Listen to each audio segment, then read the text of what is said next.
తగ్గించుకుందాం. ఇదిగో నేను త్వరగా వచ్చుచున్నాను, నీకు కలిగిన దానిని గట్టిగా పట్టుకో. ప్రభు మనల్ని ప్రేమించి మనకు ధైర్యం ఇచ్చాడు, నిరీక్షణ ఇచ్చాడు, ఉత్సాహాన్ని ఇచ్చాడు, విశ్వాసాన్ని ఇచ్చాడు, ఆసక్తిని ఇచ్చాడు. ఏం చేసాం ఈరోజు వాటితో? ఈరోజు అవన్నీ మనలో ఉన్నాయా?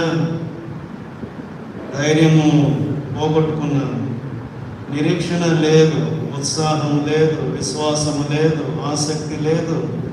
దేనికున్నాం మనం? ప్రభు వస్తే ఏంటి మన గతి? పశ్చాత్తాపడదాం, దేవునికి భయపడి ఒక మంచి తీర్మానం చేద్దాం. మోకాళ్ళ మీదకి రండి, పరీక్షించుకోండి, దేవుని స్వరానికి విధేయత చూపుదాం. ప్రభువా, ఈ 5 అంతం వరకు, నీ రాకడ వరకు నేను కాపాడుకోవడానికి నాకు సహాయం చేయాలి అని ప్రభువుకు అప్పగించు.